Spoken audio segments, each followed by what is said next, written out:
Hello, spooky friends, and welcome to another episode of the Scary-ish Podcast. Woo! Where we have little chit-chats about some cool, creepy, scary-ish topics. Indeed we do. I'm pretty excited for this week. I want to pick in a cryptid. What'd you pick, Robin? I picked a disappearance. A disappearance, I think, is what you said. And yes, that's Robin Grace, and I'm Adam Diaz. You usually introduce us, but you didn't do that this time. So, hello, that's us, and thank you for listening. It's pretty awesome stuff. So we have something called Homegrown Horrors, which we don't do on this episode. We do them on a different episode called Storytime.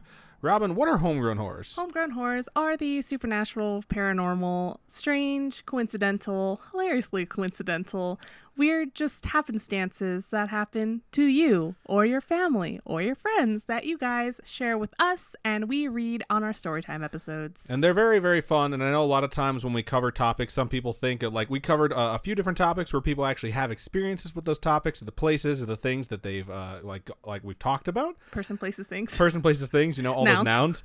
And you folks can email us at storytime@scarish.com. That's our email address, storytime@scarish.com. Also go to facebook.com/scarishpodcast. You can message us there. Tweet at us at scarishpod. Instagram at scarishpodcast.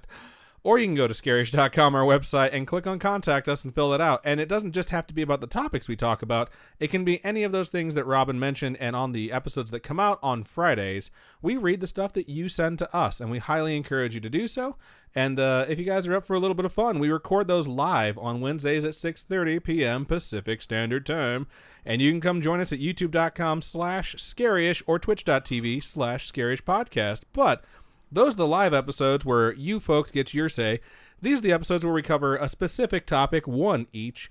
And I'm pretty excited. Are you going to go first? I think you are, right? Yeah, I'm going to go first. All right. So what are you covering this week, Robin? So I am doing a disappearance this week. And I don't think I've actually done a disappearance yet, right? I don't think so. So there are definitely a lot of strange deaths and disappearances throughout time. And there continue to be all the time. So I thought this particular one might be a good place to start adding these kind of cool, strange, unfortunate disappearances to our repertoire of story things. I agree. I have one that I kind of dance around, and I've talked about it before. It's one where a guy like disappeared, and there's a lot of evidence pointing at someone possibly having killed him until they found like video evidence of the guy like going his separate ways, and he fell off as their primary suspect. And the creepiest thing about it is there's this phone call in the middle of the night, and it sounds like there's some sort of monster attacking him or some sort of animal. And it's like, I'm pretty sure they found out that he died from drowning. It's really, really weird. And people thought it was like a monster attack. Heard of this. It's very odd, but the audio is very hard to come by. There's only like one news report that actually played the audio, and they play it for like 3 seconds before a news anchor talks all over it. But yeah, since you're going to start, since you're breaking the egg on disappearances, I'm probably going to wind up covering that one sooner or later. And then I love eggs. I'll share. I know you do. I'll share it with you folks, and you can hear like all the horrible news anchor talking over it, and get some of the idea of what I'm talking about. But what are you covering? Which disappearance? So I am going to be doing the disappearance of Jean Spangler. Is she any relation to Egon Spangler? No. He's not real. Don't ever say that. Everyone, I hope, knows that Egon Spangler is the character played by Harold Ramis in Ghostbusters and Ghostbusters 2. All right, so Jean Elizabeth Spangler was an American dancer, model, and actress in the late 1940s.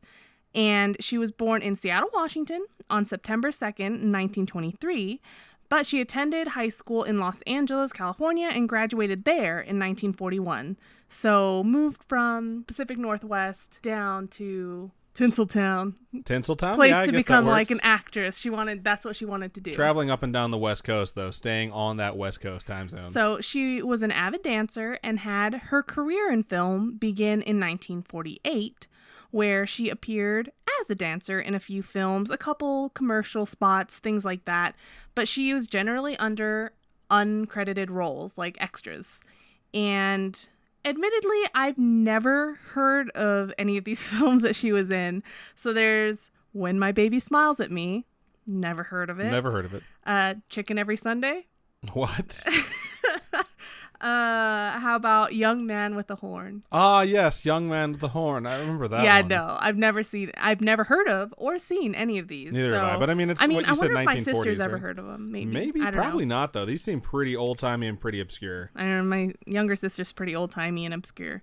So I think the most renowned thing about her is the fact that she disappeared. She really was kind of a nobody until she disappeared. It's really sad when It's really sad. When the most notable thing you do in your life is vanish. Like, that's you kind of feel like you're invisible the whole time, and then when you truly vanish, people are like, hey, did you notice that person went missing? It's upsetting because she is really gorgeous. She's tall. Sources that I read described her as like tall and leggy. Things like that. She is a really pretty brunette. And sometimes you're tall and you have like chicken legs, you know what I mean? Where you have short stubby legs, but you're still like fairly tall. You never heard them called that? Yeah, no. It's when you have like a really wide torso and you have really, really short legs. But if you want it being tall, people are like, oh, you have chicken legs. I remember hearing that when I was a kid. Like, some guy was making fun of his girlfriend because she was very tall. She was taller than him, but his legs were significantly longer than hers. He's like, you have chicken legs. I'm just like, wow, that's before. A weird thing. But yeah. Interesting. So I think when they say leggy, it's the opposite of that. Okay. Back in those days, they'd be like, look at those gams. Oh my gosh. Okay. So she married Dexter Benner in 1942, soon after high school at the age of 19. I think they were actually high school sweethearts or something like that, and they got married. That's romantic. Well, she filed for divorce 6 months later. It's not that romantic. So it's not so romantic. She filed for divorce on the basis of cruelty.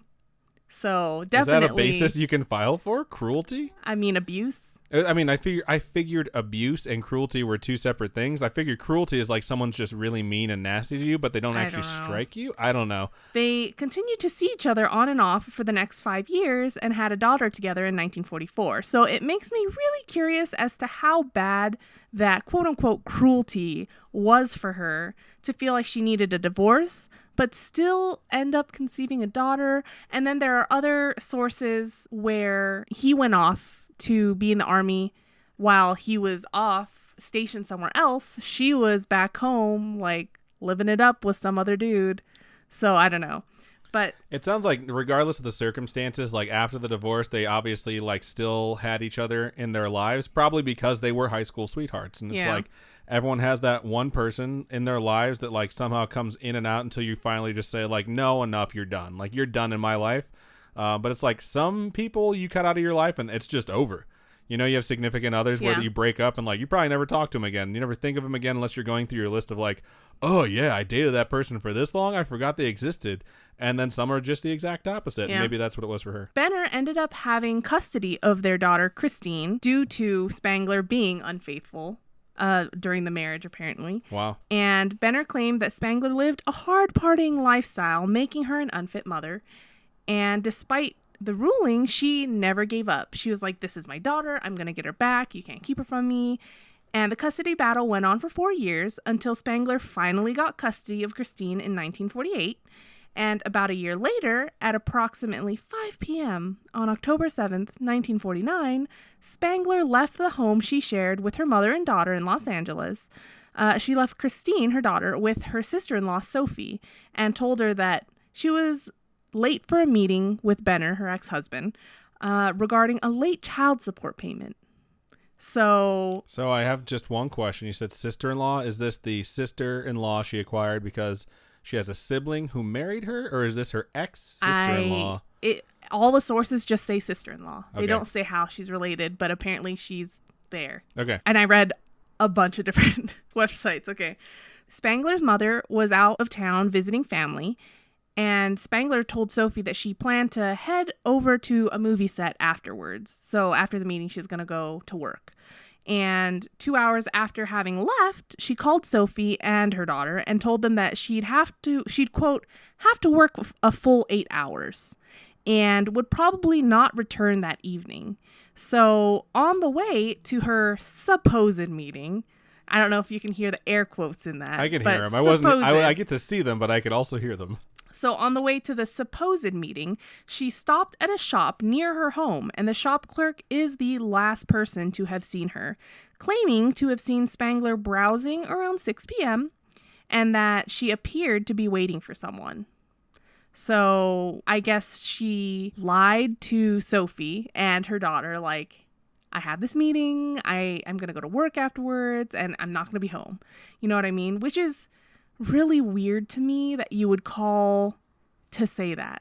What's weird especially too is if you're going to like go rendezvous with someone, why would you give them such a specific place you're going that could like easily kind of be confirmed by just talking to a single person. Yeah. I don't know. It's just very weird. So when she never returned home, Sophie reported Spangler missing to the police, and they checked with all the studios that she had worked with, and none of them had any current projects with her. I think she had just finished filming Young Man with a Horn, and none of the studios were even open that night that she disappeared.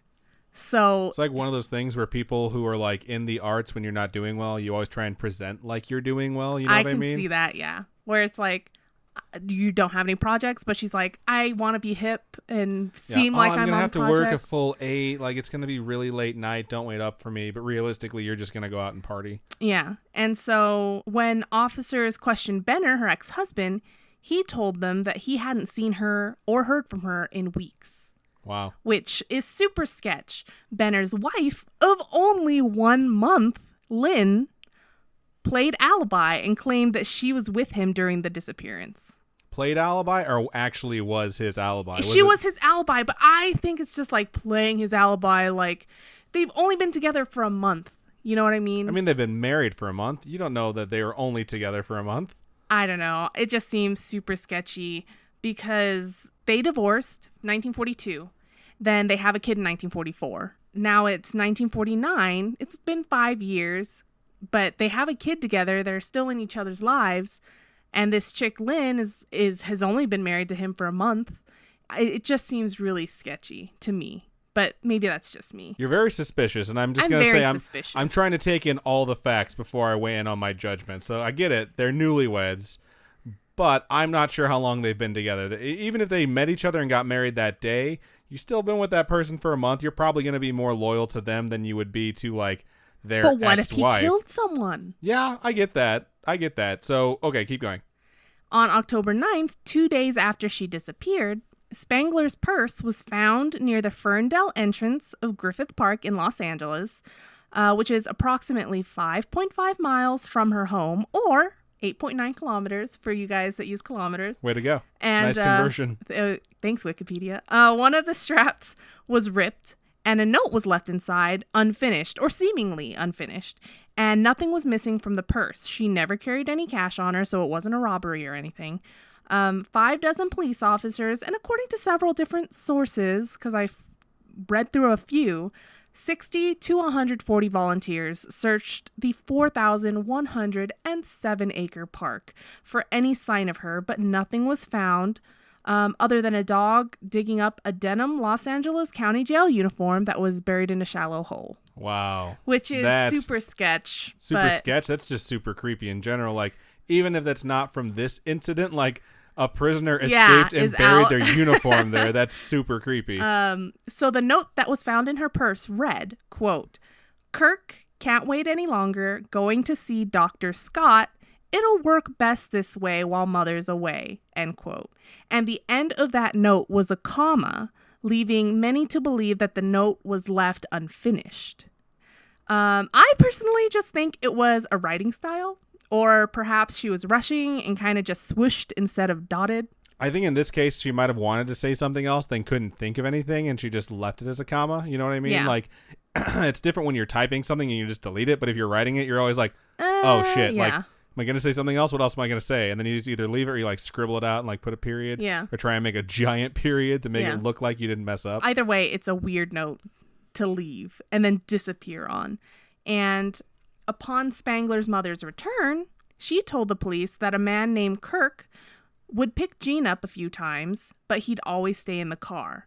And some sources that I read say that she had never even heard of a Kirk before, though. So take that with a grain of salt, because I was reading news articles, and there was a news article that had a whole bunch of different interview answers with different people.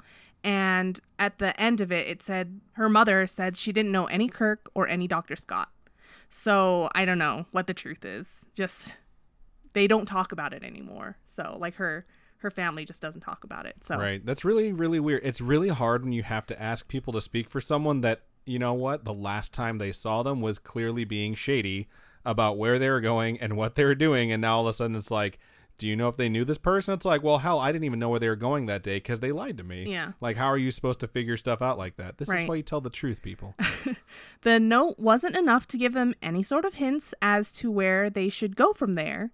So they tried to find anyone named Kirk that might be involved and any nearby doctor with the last name Scott. So they were just like, we're checking with everyone. Someone has to be a part of whatever is going on. None of the doctors came forward with any knowledge of a patient by the name of Spangler or Benner, which was her name before she got divorced. And it just seems weird. And so remember when Spangler was being unfaithful and cheating during her marriage, it seems to be that she was cheating on Benner with someone named Lieutenant Scott, or who she called Scotty. And so there's a Kirk and there's a Scotty involved in this. This is feeling awfully Star Trek right now. Oh my gosh, I didn't even think about that before. I wonder if they Spocked her. Thank you. Oh, my Lanta. Spocking isn't as bad as it sounds. It's just when you do like the live long and prosper thing and you slap someone on the butt. That's Spocking. I haven't thought of that actually in a long time. I used to Spock people a lot. You mean me? By people, I mean Robin. That's correct. All right, so investigators discovered that she allegedly ended this relationship with Scotty when he physically assaulted her and threatened her life. And it kind of seems like she knew how to pick him. Right? Yeah. Usually being assaulted and threatened with death is a red flag for someone. That's a good spot to get out of that relationship. But so her husband, she divorced out of cruelty, and then she dates this person that abused her. It's just... She divorces her husband out of cruelty, but was also being unfaithful at the same time. And I'm not saying that those two things can't coexist. They absolutely can. In fact, one kind of feeds into the other, and it doesn't matter which direction it is. It can be cyclical. But yeah, I think you're right. She has a specific choice in men. Her lawyer stated that she hadn't seen him since 1945. So this is 4 years later. But how would the lawyer know if she saw him? Like, what if this guy was the last person she saw because he killed her or kidnapped her or anything? Really, the possibilities are endless. And the lawyer can't really know, so you can't really just take his word for whatever. And the weird twist that I thought was pretty interesting is Kirk Douglas, father of Michael Douglas, called into the LA police while he was on vacation in Palm Springs, California, and he called to specifically inform them that Spangler had a small part in a movie that they were working on together, and he made a point to say that she was only an extra and that he hadn't known her personally. But as they kept talking to him about her, and telling him this was this person, this is what she looked like, he's like, oh, I do remember like joking around with her on set, but I never hung out with her outside of the set. Sounds really fishy that he called in like, just to let you know, I totally wasn't banging that chick. I do remember what she looks like. Yeah, I might have talked to her a little bit, might have put my penis in her. No, take that back. It's I don't know, Kirk Douglas seems like the prime suspect right now. She was like 27, 28 or something. She was young. She was really pretty. She was a dancer, so them legs be rocking. And she was tall too. She wasn't a tiny dancer, so she still probably needed to be held close. Oh my gosh, though. I keep sarcastically laughing at my coworkers, and now they're like, "Dang, you mean?" Yeah, you're letting your personality start to show with your coworkers a little bit. But yeah, so it's just, I can see big name actors hitting it up with the extras because they're nobodies. You know what I mean? Yeah, it's like, yeah, I don't really remember her. It's like, yeah, it was a hit it and quit it type of situation. Like, they were happy to like be, banging a star, and you were happy to be getting laid. That doesn't necessarily mean you're part of this plot to kill her or in any way, shape, or form associated with her death. But when someone calls in while on vacation to just let like the LAPD know, like, yeah, yo, dog, like, I don't really remember her. Well, I kind of do. Yeah, I remember her. Anyways. Yeah, he supposedly didn't even know her by name. So kind of sketch. But then an actor named Robert Cummings told the police, yes, his last name is Cummings, told the police that when he saw her the week before, she had mentioned a new romance that she was having. And he asked her if it was serious. And so she said, not a serious one, but I'm having the time of my life. So, wow. I don't know. It's very curious because she doesn't say who it is or anything, but it's a new romance. Being a little bit dodgy about it, like they might be famous. One of Spangler's friends told police that Spangler was secretly 3 months pregnant when she disappeared. That's where my head was going, is the fact that she's writing this letter to someone talking about how she's going to go see the doctor. It's just easier this way. Yeah. And I'm really curious. It's very straightforward. The note seems very straightforward. Really curious about whether or not Kirk Douglas was married at this time, because if he was involved in a serious relationship and he banged an extra and she got pregnant, I'm just saying, this sounds like motive to me. And this is after they finished filming the movie. So how long does it take to film a movie? When did they bang? Plus, if she was an extra, she wasn't on set for very long. Yeah, that's true. But 3 months pregnant. I mean, okay. So we're levying some serious accusations at Kirk Douglas. Yeah, sorry, right now. Kirk Douglas. You're probably innocent, but we're just throwing all the theories out there. That's all this is. We're not actually accusing anyone. It's just how the evidence kind of points out. So, she supposedly was seeking out an abortion, but I don't know how much of that you can actually believe. You know what I mean? Because the note said that, I'm sure people are like, that's what she was doing. She was seeking an abortion. But you never know. During the investigation, police discovered the existence of a former med student who went by the name of, quote unquote, Doc, and performed illegal abortions. But it's just weird how history kind of repeats itself. Yeah, a little things bit. Being so. I thought the same thing. And I just IMDb'd Kirk Douglas, and I can confirm he was not married at the time. He married Ann Douglas May 29th, 1954. So after this happened by about 5 years. So, I don't know, just saying, that doesn't exactly line up with super motive, but you know what's interesting? I don't think there's crazy motive there. What I find is interesting, and this is kind of an aside, but Kirk Douglas was born in 1916. He's still alive, so he's over 100 years old. Whoa! Yeah, and on top of that, he was married to Ann Douglas in 1954, and they are still married, as far as I can tell. So cute. Unless she passed away at some point, but it looks like she's still alive too, so yeah. Well, I mean, at 100, you're like, divorce is not worth it. I'm going to die soon. Oh, hang on. Pause. Holy shit, this is getting weird. So I just tapped on the spouse just to see, and it looks like he was also married to someone named Diane Douglas. Not sure if she's related to Anne in any way, shape, or form. I mean, they share the same surname because they took Kirk Douglas's last name. They were married from November 2nd, 1943 till February 23rd, 1951, 2 years after this disappearance took place. Huh. So that's a little bit okay. You're back on the top of my prime suspect list, Kirk Douglas. Okay. Oh god. Whatever. Okay. Sorry, Kirk Douglas. But so this Doc, illegal things happening. Theories led to Spangler possibly having died from complications from one of these illegal activities. And I mean, to me, that doesn't seem to stick because that wouldn't explain the state of her purse found at the park. Because if that were the case, why would they find a beat up purse? You know, that doesn't make any sense. And then where would they put the body? You probably don't have that detail, but like, were there still personal belongings in the purse? She had no cash. She never carried cash. Nothing was missing. That's okay. So, super suspicious now. Yeah. Very, very, very suspicious. Yeah, now. it wasn't a robbery because she didn't ever carry cash, and everything was in there that should have been in there. So I don't know. It's really weird. Police reports were abound. There were sightings of Spangler in Palm Springs with Davy O'Goole, who strangely disappeared only 2 days after her. What the fuck? This is getting really weird. I personally think that that's a pretty sketchy thing to happen because what are the odds? So this is where it gets like crazy with this whole line.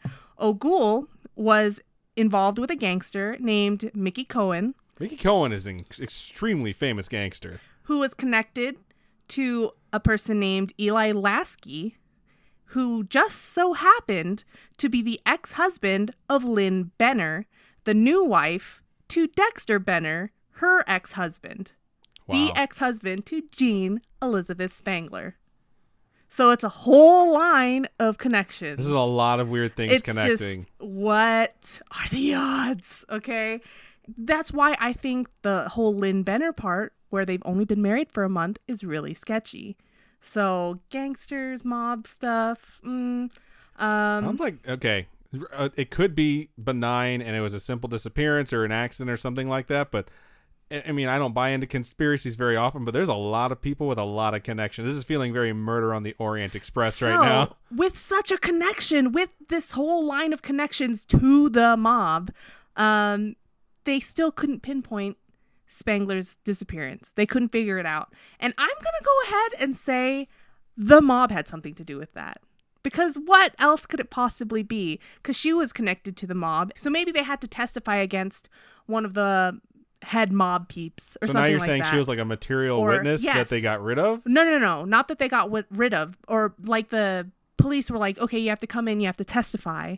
And they're like, no, we're not going to do that. We're going to disappear so we don't have to deal with any more mob stuff. And so they, I don't know, went to Mexico or something. Okay, who are you talking about right now? Because I have no idea who you're positing this theory for. Gene Spangler and that O'Goul person. So you think these two are somehow connected to the mob because other people they know were connected to the mob, and they just decided to get the hell out of town? O'Goul was a known gangster. Okay. And they hung out together. They were seen hanging out together. So you think the disappearance was possibly them just deciding to get out of town so that they wouldn't have to testify in any way, shape, or form? I feel like there would be some records of the police in some like way, like investigating them or bringing them in. Like, I don't know. That one's or maybe a pretty far they were getting theory. in trouble for illegal activity, and then they were like, "We're not getting in trouble for this shit. We out."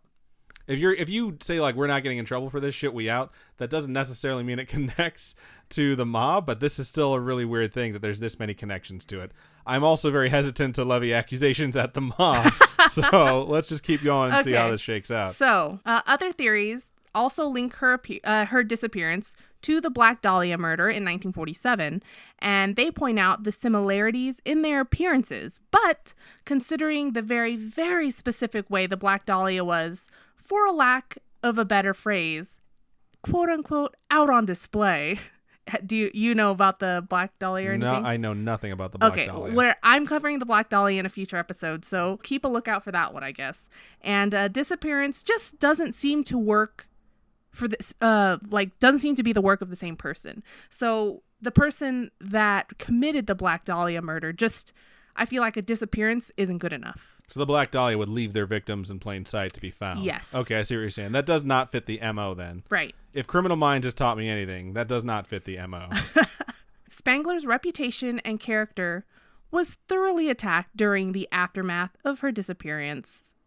I gotta say, and this is something that still happens today, people always do this thing where it's like, if someone's the victim of a crime, you then examine their past, and somehow based off of whether or not they've done anything wrong in their life, you decide like whether or not they fucking deserved it. Like, do you remember when that guy got the shit beat out of him on the United flight? Yeah. Like, get off the plane, and then he's like, no, I paid for this ticket. Yeah, the doctor gets punched and like he gets dragged off the flight. I went to work and I was like, I heard about it, and then someone's like, oh, did you hear what he did when he was like younger? Like, he had these charges against him for this and this. It's like, okay, like, what does that have to do with, like, was this revenge from United? Like, did he wrong them in some way? And they're like, no. I'm like, so let me get this straight. Like, if I dig into your deep, dark secrets, that means I'm allowed to beat the shit out of you? And the guy was just staring at me, and I'm like, those things don't always connect, man. Like, you're still the victim of a crime, even if you've done something wrong in your life. I just have Game of Thrones connections right now, and I can't say it because spoilers. I know. There's people out there who haven't seen it. I was so close to posting something earlier today on YouTube where I could just say, like, here's the column of the things I liked. Here's the column of the things I didn't. Why didn't you? I'm going to rant about all of it. What time did I have today to do this? Oh, that's true. I worked, came home, immediately started doing research, and now we're recording. Expect something like that to be posted, and it's like my post-mortem on Game of Thrones. I'll give people enough time to actually watch it before I toss something up on our YouTube channel, which is in no way related to anything scary-ish, but still, I think we all just, have opinions. Okay, so, cool. Let's get back to it. My bad. Anyway, so... Yes, so everybody was like attacking her character, attacking her reputation. Media spread the idea that she quote unquote got around or quote unquote dated everybody, including members of the mob. Which doesn't matter if you're a dude. I'm just saying, like, when you do that as a guy, it's not something that they put in the papers as a negative. If you're a chick, they basically portray you as a slut for just being a human being. Yeah, if you're a guy, they're like, playboy. Yeah, they're like, oh, he lived this really fancy lifestyle. But when the chick does it, it's like, what a whore. What a skank. Yeah, it's what like, a bad mom. Sooner or later, she was going to bring this upon herself. Again, like, she disappeared, and then people attack the character. And it's like, why do people do that? Like, I complained about it in that episode with the Whaley house, where the chick's husband left her after being a con man, and everyone just talked shit about her until she killed herself. Like, society just does not change. It's insane. Yeah. It's all media speculation. They don't know if it's real. It's all exaggeration. It's all to get those numbers. get people to buy your paper. I mean, they were papers. We didn't have internet back then. And paper. Despite years of trying to find her and even supposed sightings of her throughout California, Arizona, Texas, and Mexico, none have ever been verified. And there was even a supposed report of U.S. Customs agents who it said shadowed her and 2 other mob affiliates in El Paso, one of which was that old ghoul person. So that's curious. Curiouser and curiouser. An employee at the hotel they supposedly stayed at identified Spangler from her photo, and a customs agent told LAPD that they had reason to believe she left for Vegas. But they can't find her, so it's not at all verified. And she's still an open missing persons case today. Wow. Her daughter refuses to discuss her mother, as does her ex-husband. I think his wife adopted her after. Oh. Well, after a whole bunch of turmoil, though, because, well, no, they tried to have her adopted. So what happened was she disappeared. He tried to allow his daughter to be adopted by Lynn, his wife, under the concept that she abandoned her. She abandoned her daughter. But the court was like, nah, dog, we don't know if she's alive or dead. Right. So if she's dead and she was murdered, maybe by you, like, she did not abandon her daughter. Yeah, it's like you can't make that definitive statement unless you actually know. Yeah, so that couldn't happen. Do they have to wait until she was legally declared dead? I think that has to happen first. But her mother was adamant that she would never abandon her daughter unless she was the little forced girl's grandmother. So Yeah. so Jean's mother was like, she never would have left her daughter. Yeah, she would never left her daughter unless she was forced to do it. Which ties back into that thing you said earlier about how she fought to get her daughter back. Yeah. Pretty so good. Christine was granted to her father, obviously, after Jean disappeared. And he refused to let Spangler's mother visit her granddaughter. That's fucked up. Yeah.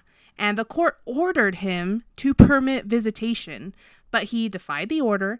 And when he was ordered to serve 15 days in jail for being in contempt of court, he fled to Florida with Christine in tow. Wow. Yeah. What a dickhead.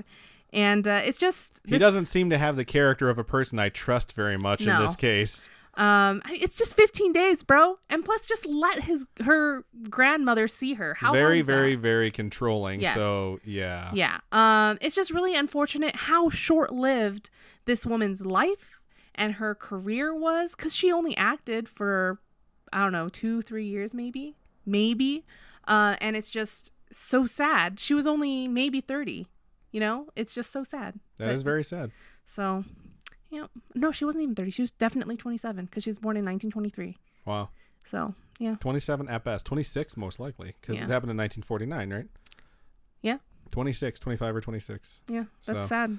Very young. That's very sad and definitely very creepy. It's so disappearances are definitely super creepy stuff because it's like you have all this factual detail about what happened in this person's life up until they just fell off the face of the earth. Yeah. And then it's like actual people and then they all speculate on what the hell happened. And when they're open cases still, it is just bizarre. Like this happened in 1949 and it's 2019 and still no one knows. And by no one knows, it's been 69 years or something. Someone out there years. knows. Like, I'm just saying, like, someone knows what happened to her. It's been 70 years. Yeah, it just Holy got shit. to 70 years. That's crazy. Yep. So Dang. right on. That was intense. So good job, Robin. Good job on our disappearance. Yeah, it's just really sad that, like... You high-fived me inaudibly, which is not very good for podcasting. Much better. My arm hurts. Okay. But it's just really sad that her career really is not memorable. And the biggest thing that's memorable about her is the fact that she freaking disappeared. I think that's the most upsetting thing. Yeah, I agree. So... All right. Well, thank you, Debbie Downer. But that was a really good topic. Do you have something uplifting? Kind of. I have something kind of fun. Before we get there, though, folks, Winchester Mystery House. Tickets are still available June 9th at noon. We're taking the ordinary tour. It costs $39. If you go to winchestermysteryhouse.com, you can get tickets still and meet us there. I know some of you might be in the region. That'll make it easier on you. For those of you who aren't in the region, make your travel arrangements immediately because it's in like 3 weeks. So pretty excited that we get to see some of you. I know some of you are already confirmed as going. It's going to be very, very fun. And it's going to be our first like official meetup and really excited about it. So just wanted to toss that out there. That's what I'm excited about most is being able to go and hang out with you guys other in a place other than where we live. Yeah, and like we've mentioned before, we're going to get into town the day before the meetup, which is Sunday, June 9th. And we're going to be in the town. We're going to be in the town Saturday, June 8th. So we're probably going to go out for dinner at some point. We've mentioned the fact that if you want to like try and meet up with us, and Robin keeps saying she's going to get boba, then who knows? We'll probably let you folks know where we're going to be. And if you're in the area, like, come say hi. Yeah. So that's fun. I'm excited. We hope to see you there. Cool. That said, I'm going to move on into my topic. And this week, I really had my... What's up? All I know is I heard really weird sounds coming out of your computer. I don't know what you're talking about, Robin. Don't spoil anything. So this week, I had my heart set on a cryptid. I really, really, really wanted to do a cryptid. I was Googling a bunch of different things like fun cryptids with personalities. Did you really Google those phrases? Oh, yeah. And when I Googled when I Googled cryptids with personalities, there are so many tests you can take online that will tell you what kind of a cryptid you are. What are you? I didn't test it. No one's stealing my fucking metadata. Suck my nuts. Okay. So I was like, I'm going to find one sooner or later. And I was going through a bunch of these things. I looked through a few that I'd seen before to see if there was more meat on the bones, or maybe if I wanted to do two. And a few new ones that I had never dabbled in before. And after all was said and done, I settled on a cryptid that I had never personally heard of before. Some of you may have. But anyways, I present to you, dear listener, the Fouke Pretty sure it's Fouke. I found both pronunciations online. The Fouke Monster. No Fouking way. I hate you. So, a few things before we get started. Like most local legends, this could all be bullshit. Just going to toss that out there immediately. So at the end, we'll see how close we veered to Lizard Man of South Carolina territory, because I feel like that's probably the biggest load of shit I've ever covered in my life. Oh my gosh. No offense to Lizard Man of South Carolina, but I don't think you're real. Aside from being called the Fouke Monster, it's also referred to as the Boggy Creek Monster, which might ring a bell for some of you, because for those of you who used to go to the movies back in 1972, which means that you're older than I am, there was actually a movie that came out that was inspired by this local legend in 1972. Is it called the Boggy Creek Monster? It is called the Boggy Creek Monster, or the Legend of Boggy Creek, one of those two. I have it written in here. And that's going to be important later. But let's take a look at what the story is behind this, and then we'll jump into whether or not we think it's fake, legit, or too legit to quit. I just want to do the dance. And as a side note, I put in here, like, I hope at least one person listens to this show still remembers how to do the too legit to quit hand signals that I just performed for Robin, because I still remember them, and I really hope NC Hammer does not sue us. God knows he needs the money. We have that phrase. Literally, our friend cross-stitched it for us. I used to say it all the time. It was probably around the time I was running around spocking people, was when I was saying too legit to quit. We are a lot older than we used to be. Doesn't that blow your mind? That's just how time works. Because when you used to do it, we were probably like 20. I was still in my 20s. I was probably like 23. Yeah, I'm 34. Just turned 34. So this is like 5 years ago. Gosh. So we're going to get started. So pop your grain of salt, kiddies. And for you adults out there, it's best taken with a shot of tequila and a lime. And if you're out of lime, just replace it with another shot of tequila. So no, that is not a good idea. Around 200 years ago or so, there was this mystical land known as Arkansas. Azeroth. And it's hard to say what year it was, but given, especially because like this is an oral history, which is my favorite type of histories sometimes. Sometimes. It said that. Is it your favorite or isn't it? Sometimes it is. Sometimes I'm in the mood for something else. But it said that the first quote unquote sighting of the Fouke Monster was in 1834. Wow. Which means it predates Arkansas itself, because as we all know, Arkansas became a state on June 15th, 1836, 2 years after the first sighting. And I'm staying in this little side note because I find this very interesting. I've been a wise ass my whole life. I knew someone growing up in high school that was from Arkansas. And he used to say like, oh, you're from Arkansas? And I was going to say that And joke. They're always like, ha, ha, ha, whatever. Well, I discovered today because I thought of it and I was like, you know what? I'm kind of curious. What came first? And Arkansas was June 15th, 1836. Kansas became a state on January 29th, 1861.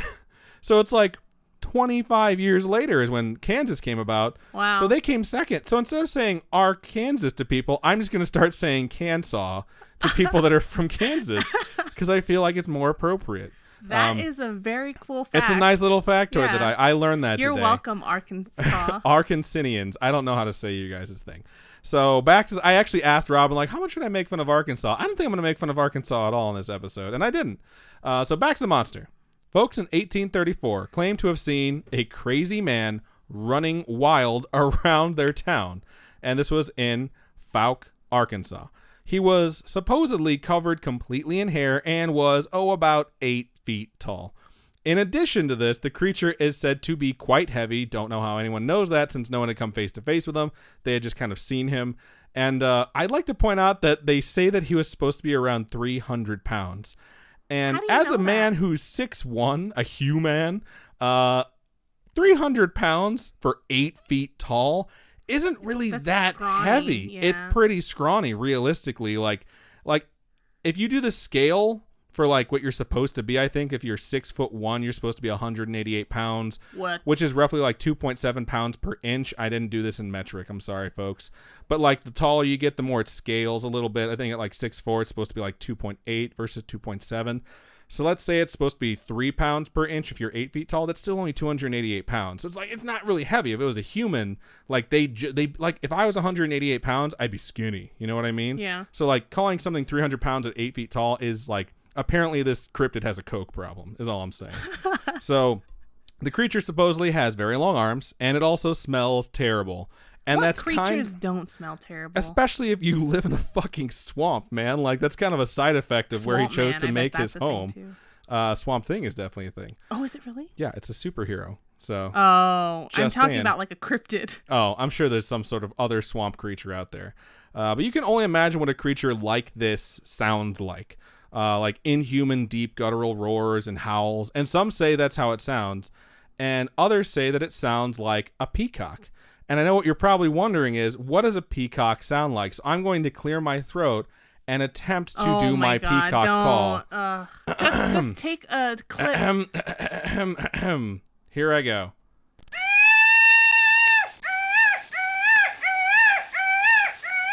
I think that was pretty good. What do you think? That was such a... I totally nailed that. You love me. Oh my god. So that would be a weird thing to hear coming from an 8 foot tall hairy monster. I think we can all agree with that. But that's not the only thing that it supposedly sounds like. It also supposedly sounds like a gong, which is just one of the weirdest things for a creature to sound like. So boing. It's something like that. Let me clear my throat and give you my version of that. Oh, that's nothing like me. I nailed it. I totally nailed that. It's still going while I'm talking, so you know that I'm totally full of shit. But that's okay. I have an audio block subscription that I haven't used in a month, so boom, I just used it. I'm so glad I paid for it. Okay, so this was when the local legend began, back in 1834, and sightings of this creature centered on a location known as Boggy Creek continued to come in for years. Like, it would persist through the 18 and 1900s. And during this time, regular reports would come in about livestock or pets, claiming that especially chickens and dogs had either gone missing or been attacked and killed and seemingly partially eaten. And it's also said that an occasional pig or young cow, also known as a calf, hope you can hear my air quotes, would be reported missing or dead from some form of animal attack. So people clearly think that chupacabra. This is the diet of this thing, which, you know, chupacabras are supposed to be small. And it has a very similar diet to an 8 foot tall, basically Bigfoot swamp creature, which just seems kind of odd. And then in 1953, a sighting took place near the town of Fouke, Arkansas. And so at this point, it's starting to get the name of the Fouke Monster. And then here's where it gets a little bit weird, which is interesting, but I'm going to get through it. So 1955, supposedly, according to local records, a 14-year-old boy comes forward with a claim that while squirrel hunting, he saw this creature, and he claimed that it was 7 feet tall and had very long arms. Also claimed that he estimated, and you're 14, so I don't know how the hell you're estimating weight, but he estimated it would weigh around 800 pounds. Okay, see, no. When you're talking about weight, you can't see weight. It's like you lick your thumb, you hold it to the air, you're like, yep, yeah, 800 pounds. Such horseshit. But this kid is 14. He was clearly scared about this thing. He was hunting for squirrels, so he had a shotgun loaded with birdshot. He shot the creature, and if you know anything about birdshot, it's basically just a bunch of BBs. Yeah. And so the creature was unaffected by it, so the kid noped the fuck out of there, which is what you should do. Like, but then that thing should get infected, and then I don't know about that. Like, if it's already dirty and nasty and smelling bad, and you shoot it with like birdshot, it's probably like, yo, ow, like thanks for that, and then he runs away. So that account is supposed to be separate from the next account, but I do feel like there's some overlap here. So that was 1955. Then in 1965, according to the internet, so you know it's true, a boy named Lynn Crabtree, remember the name, the surname especially, claimed to have seen the monster while he was hunting. So it's another thing where it's like, okay, these kids keep seeing this while they're hunting.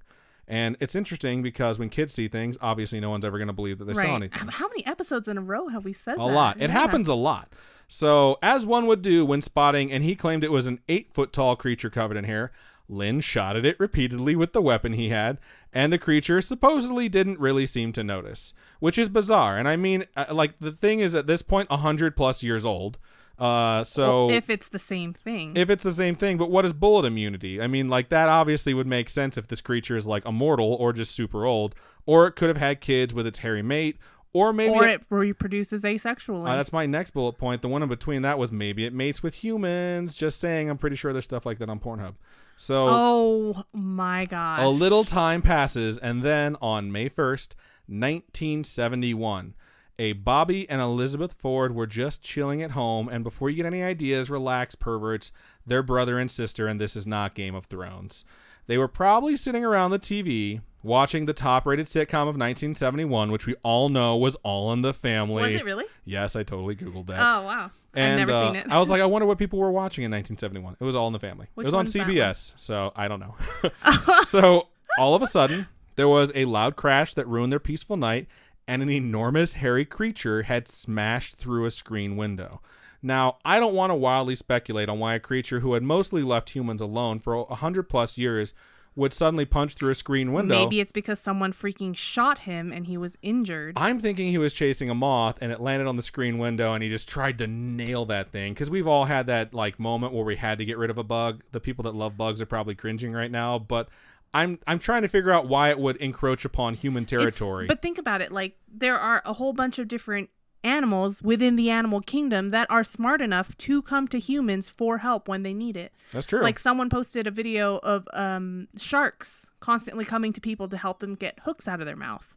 Oh yeah, I totally saw that. Like the scuba diver that has like mako sharks that always come to it. Like the first one that he removed a hook from, like, came back because they had tagged him, and every time he came back it was with other sharks that had hooks in their mouths. Yeah, it's I think animals, creatures are smart enough to come to more sentient civilization or something for help. You know what I mean? I mean, we're speculating here, but I totally agree. There's stuff like that all over the internet. And like I saw about it before the internet was a big thing. I remember watching Nat Geo when I was a kid, or History Channel or stuff like that, where like a kid fell off a boat into water that had been chummed because people were like trying to get pictures of sharks, especially great white sharks. Mm-hmm. And they like turned the boat around to get to this kid, and like sharks were circling them, and like a family or a school of dolphins like swam in and like all swam around this kid to prevent him from getting attacked by a shark. Dolphins and are they badass. Swam around him until people like were able to show up and get him out, and then the dolphins just left. And I remember seeing that when I was little, like, this can't be real. And they had a video of it. And it was like, holy shit, that's 100% real. Yeah, so this thing was shot by 2 kids. Kids are the worst. He's probably really injured, and he's like, help Well, this me. is... One took place in 55. Then 10 years later, he was shot again. And now this is 6 years later. So you imagine he would have sought help sooner. But he bursts in through the window. He doesn't actually come in. He just tears up the window. And Bobby and his older brother, who isn't named in any of the things that I read, and I decided I wasn't going to search the family history because it doesn't matter. They somehow chased off the creature. It doesn't say how, which already makes me a little bit skeptical about this story. So not long after, while probably standing around trying to figure out what the hell just happened and what that thing was, the creature returned and assaulted Bobby, slamming him to the ground and slashing him somehow. It's not exactly said how. I would like to imagine that he slashed him and then gave him a choke slam worthy of the Big Show. I'm going to say it was more like Edward Scissorhands, where he's like, I don't mean to hurt you. I haven't seen that movie in so long. And then after doing this, the monster, the 8-foot-tall, quote-unquote heavy monster, was chased off again somehow. And it said that Bobby He just ran away on his own, just like Edward Scissorhands. It said that Bobby was somehow treated in a local hospital. Not somehow, but Bobby was treated at a local hospital for large gash wounds and was also suffering from shock when he arrived at the hospital.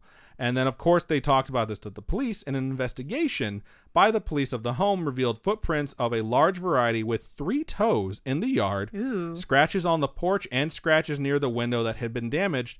The police, however, noted, and this is everywhere that I could find it, that there was no blood at the scene, despite the fact that Bobby had been slashed open and needed it to be closed. Bobby. So after the... That's really funny. But they live in Texas. We all know that. So after the incident, a constable, Ernest Walraven, don't know if I'm saying it right, but it's spelled just like that, he actually lent one of his personal guns and some ammunition to the family for protection because they were so scared about this incident. And a local radio station picked up on this story. Local radio station was KAAY or K. I knew you were going to do that with me. And they offered a reward for the monster. The reward was $1,090 on the dot, which is an oddly specific number. Imagine you're in your town, you hear about this incident on the radio, and then someone offers around $6,877 as a reward to find the creature. It's a lot of money. You'd probably be like, fuck yeah, I'm going to go get this thing. And that's not too bad. So, sure enough, hunters began to start searching the area for this creature. The problem was there was a lot of them. And not a lot of them were actually locals. So when strangers start showing up to your town because there's a bounty on this creature, it's going to get a little hairy. And sightings started to continue to come in. I didn't even mean to do that pun, but yes, I get my own pun. 3 weeks after the attack at the Ford's place, this place is just being mobbed by hunters. There were 3 folks who were driving, claiming to have seen something large and hairy run across the highway. That will be a theme as well. Had they only struck this damn thing, the incident would have been over, unless they didn't kill it and only hurt it, then felt bad, then strapped it to the top of their car and drove it home, and it wound up living with them. And I don't know if any of you remember the show Harry and the Hendersons, but that's basically the exact plot of that friggin' show. Do you not remember Harry and the Hendersons? Nope. It's they hit Bigfoot while they're driving, they hurt it, What? they take it home, they nurse it back to health, and then it just lives with them. And that's like the premise. This is the beginning of this sitcom, like it's the opening. And if you don't know, John Lithgow was the dad, who I absolutely love. He's the guy who like took over as like, sometimes dad's better. The guy from Third Rock from the Sun. And it was a comedy. But I like to imagine like an ongoing horror show if they remake it of an 8-foot tall Sasquatch creature that keeps tormenting a single family because they hit it with their car. But anyways, I digress. Back to Arkansas. All these hunters began to show up, and the local sheriff was getting seriously concerned with how many people he didn't know in his town wandering around with guns hunting something. He actually put a temporary no-gun policy out to make sure that no one got hurt during this. And slowly but surely, because of that, the hunters began to leave, and the sightings began to stop. And then 3 folks claimed to have seen and been attacked by the monster, so the sheriff had to get involved.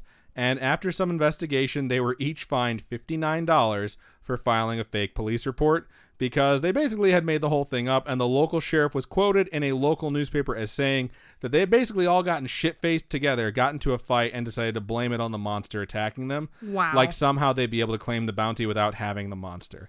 And things finally started to settle down after that. However, there had been one man who had showed up while everyone was hunting this creature by the name of Charles B. Pierce. And he had not come to hunt the creature in the traditional sense.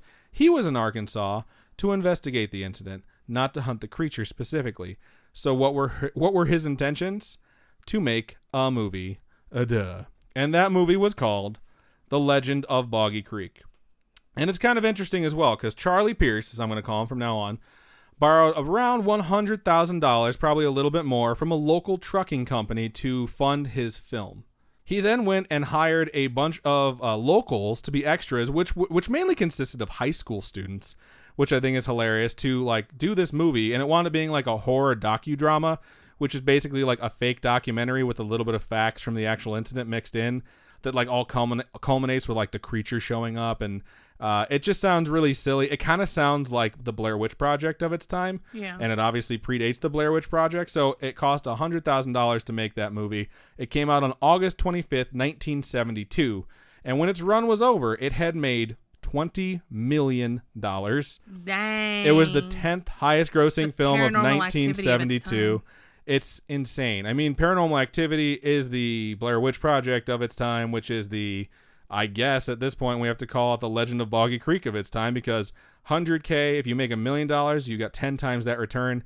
Multiply that by 20, so you had 200 times return on investment. That's insane. It's a lot of money, which is funny because he paid all these high school kids to be in his movie. They probably got paid like $5 each to just like be in the movie in some capacity.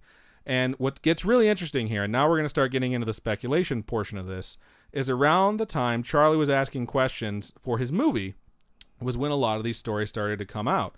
and most of them claim to predate the Ford incident. And I kind of gave that to you in chronological order, and now it's going to get really interesting because I mentioned that kid in 1965 by the name of Crabtree who claimed that he had seen the creature and shot it, correct? That story did not come out until after the 1971 incident with the Fords. They didn't report it for 6 years, and they only reported it when people were in town snooping around and there was money that someone could actually obtain. Wow. Or they could work with someone who was filming in like the location, so it's made up for a movie. So it's very, very dubious. And the eldest Crabtree, the dad of the family, who was named Smokey, offered to help Charlie. Was he a bear? No, he was not. But we're gonna get to another thing here that has his name pop up that sounds like it's an adventure of a bear. He even offered. No. Oh. No, just wait. Okay, quit speculating wildly on the bear names that are popping into your head. He even offered to help Charlie find his way around the town and the swamp, basically being a de facto guide for the guy filming this movie. And it does seem like a cash grab. And the Crabtree story, of course, wound up in the movie. Apparently one of his sons got like notoriety within the movie as well, because like two of his sons wound up having stories. It gets really weird. And after the movie was a huge success, Smokey wrote a book, of course, called Smokey and the Fouke Monster, which definitely sounds like some promo about not starting forest fires. It definitely seems like a cash grab, especially to me, where I'm very skeptical. And you might think at this point, well, is this where it ends? Dear Lord, no, not by a long shot. So first of all, more movies were made about the creature. In 1977, the movie Return to Boggy Creek, which didn't involve Charlie in any way, was released. So someone else released a movie that wasn't exactly a sequel, but it basically covered all the same information. Then in 1985, Boggy Creek 2, The Legend Continues, came out, and that was a direct sequel to the first movie, and it confused everyone because they're like, isn't this Boggy Creek 3? And he's like, no, idiots, like that other one wasn't part of like the Boggy Creek franchise. And then it kind of died off after that. Then in 2010, some people brought it back, and that movie's called Boggy Creek, The Legend is True. And then 2011, another movie, so 5 movies have been made about this, was called The Legacy of Boggy Creek. Does he murder people? Yeah, I think he kills people or attacks people in the movies, but realistically, like, if this creature exists, which it probably doesn't, it's been around for so long, and it's only had, like, 1 attack on humans, and it was fairly benign considering he's 8 feet tall and probably could have ripped them in half. What's really interesting about that last one, Legacy of Boggy Creek, is it was initially released called, like, The Skunk Ape Incident or something like that, and it didn't do well, so they kept the same movie, and they just renamed it something else, like, hoping to get more notoriety, which is just like the laziest marketing I've ever heard of in my life. And what about the sightings? Well, they started coming up again after the movie came out, not in crazy amounts, but fairly steady until around 1974 when they started to slow, or maybe they just weren't being reported. But sightings of the monster definitely increased if you're talking about merchandise stands that started springing up all over town, including shops that had already existed, that basically the majority of businesses in town started selling merchandise of the monster. So this definitely is starting to get that Lizard Man feel to it a little bit, where like the whole town's cashing in on this. Right. And all this stuff didn't pop up right away, like the incident in South Carolina where it was like one report, all of a sudden people are selling fucking t-shirts on the side of the road. But after the movie made a lot of money, then all of a sudden these things started popping up. And that merchandising, incidentally, hasn't really stopped. Maybe it's slowed down, but it definitely hasn't stopped, because if you go to foukemonster.net, and in parentheses I put, you couldn't even get the .com, guys, come on. You can find videos of the creature. Although they aren't really eyewitness videos, they're more like investigation videos from supernatural programs that have investigated, or news stations. You can also find the shop tab, where if you click, you can purchase your Fouke Monster gear, which is a big shocker. You can also find a list of sightings, which is very interesting because it's supposed to be like the official list of people that have seen this creature.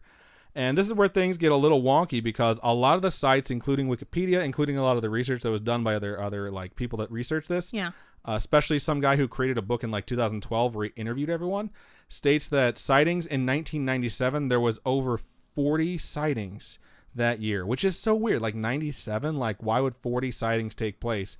According to the official .net site, which is just so funny to say, there was only 1 sighting in 1997, not the 40 that the internet claims happened. And it took place in September near Fouke again, and the entry for that sighting reads as such. And this is how a lot of them read. They have this tone. Sometimes dead's better. I fucking hate you. While working on his car in the driveway, a man sees a, quote, large, dark brown creature standing in the woods watching him. He approached the creature and observed it for several minutes. Deciding to retrieve his gun, he went back to his house.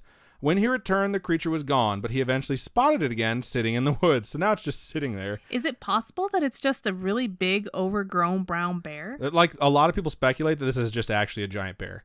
Like the 1955 incident where the kid shot the thing, like the locals were like, you shot a bear, kid, like shut up. And they just kind of dismissed it outright. The thing goes on to say, he continued to observe the creature until dusk made it too hard to see. That's usually a good time to stop, like staring at a creature that could possibly murder you, is if you can't see it anymore and it can probably see you. And that's it.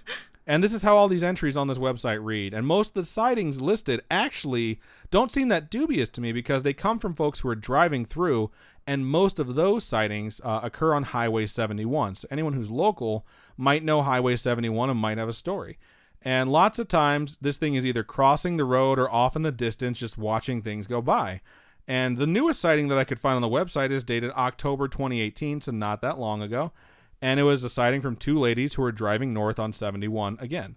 So I suppose this explains why none of these sightings, especially recently, have been recorded, that most of them are taken while people are driving and then they just spot it and they're like, that's not human. What is that? But there are sightings from people on foot. The earliest one, or the most recent one, I should say, is 2014. And there's no video to accompany it. And it's like we all walk around with cameras in our pocket, for God's sake. Like, sooner or later, you imagine Facebook Live. one of these folks, like Facebook Live, or just take out your camera and hit record or take some pictures or something. But like, someone has to see this damn thing and take out their phone and try and get proof. But like, just saying that immediately makes me worry that we're going to start seeing a bunch of fake videos pop up sooner rather than later. Like that South Carolina Lizard Man video where it's someone in a suit that doesn't even move correctly. Like Power Ranger villains look more realistic. Like, I'm worried that we're going to see that. So what else is on this website?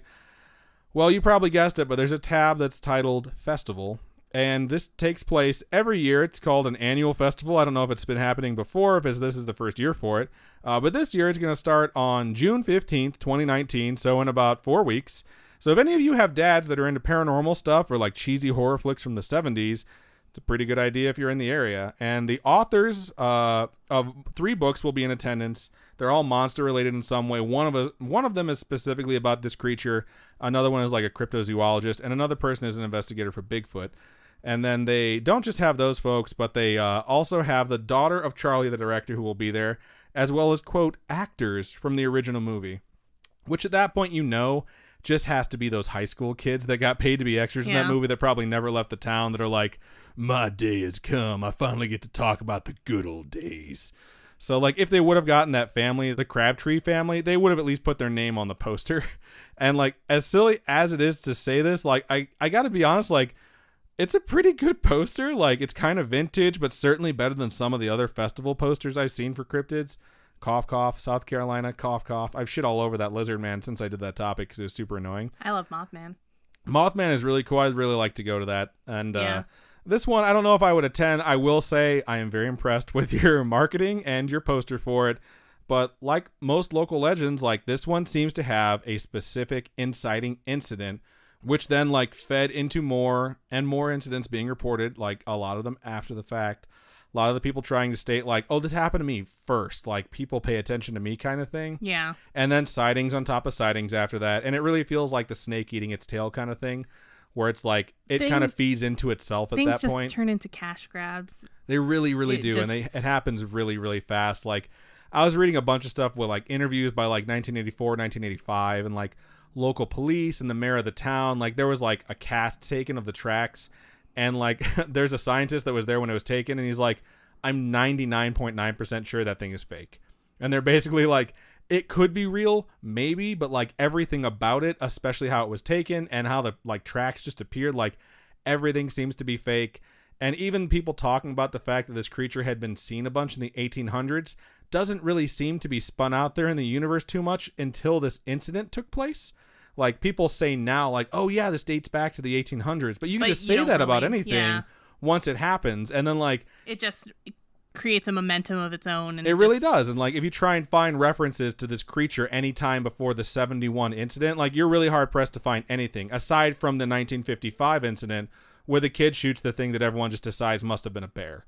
So... this one was fun. I really enjoyed doing it because there's like this movie attached to it, and of course there's a festival. Yeah. And there's a lot, and I mean a lot of sightings. Not like when I shit on the Lizard Man, there's not a lot of sightings for that, but they really try to cash in on that franchise.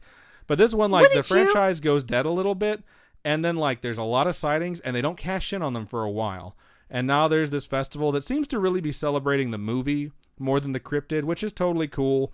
And like, I get it if you're in a small town and you have something like notorious happen in your town, and like it's not something too terrible like a murder, it's just like a sighting of something creepy, you kind of want to cash in on it. Like, I get that. I mean, but it like that definitely shreds the credibility of stuff like that pretty quickly for me. So it's hard to say whether or not this is real.